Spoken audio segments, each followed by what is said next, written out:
Assalamualaikum.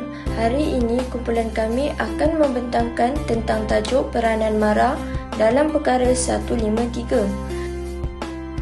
Sebelum itu, saya akan memperkenalkan ahli kumpulan saya terlebih dahulu. Yang pertama, Khairunisa Alia binti Hanif. Yang kedua, saya sendiri, Farah Izzati binti Zuhaimi.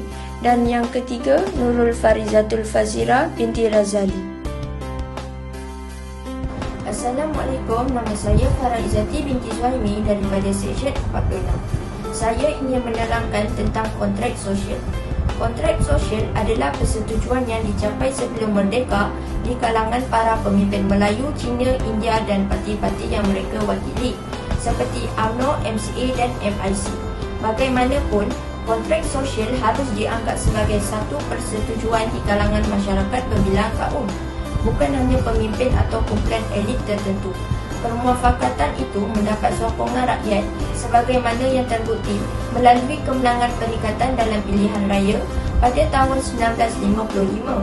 Rakyat perlu memahami fakta sejarah bahawa kontrak sosial dicapai melalui proses muafakat dan musyawarah.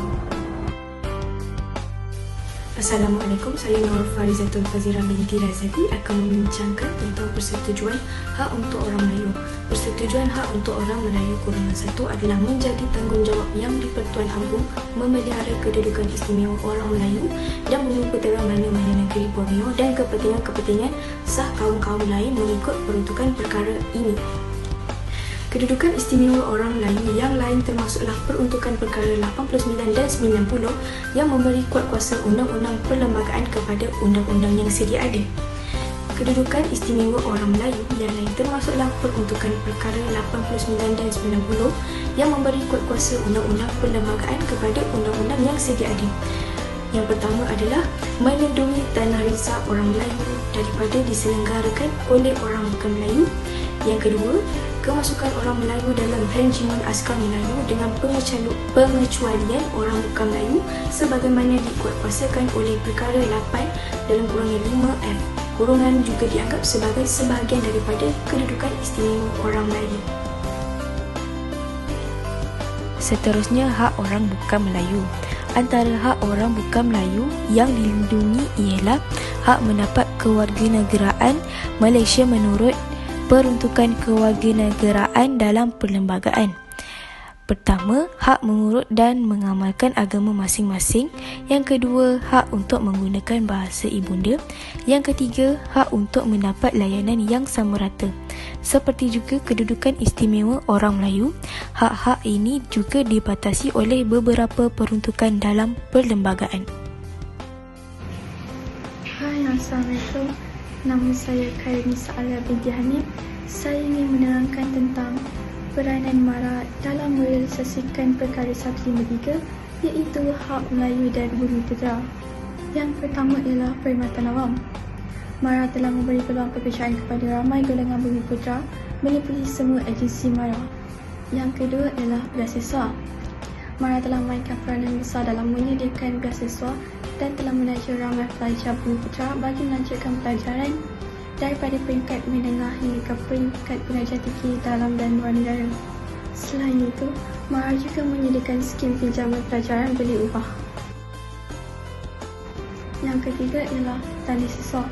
MARA memperoleh peruntukan yang besar daripada kerajaan pusat bagi membiayai pemberian beasiswa atau pinjaman kepada pelajar yang berjaya melanjutkan pelajaran di dalam atau luar negara. Yang keempat ialah pendidikan dan latihan. MARA turut memberi perkhidmatan pendidikan dan latihan kepada golongan Bumi Putera. Contohnya, MRSM, IKM, Giat MARA, KPTM, KPM, KKTM dan juga UNIKM. Akhir kata, sejak penubuhannya, banyak pembangunan dan kemajuan telah dicapai oleh MARA. Kekuasaan ekonomi Bumi Putera menjadi cabaran masa kini dan agenda utama MARA dalam usaha untuk memastikan Bumi Putera mempunyai kedudukan yang sewajarnya.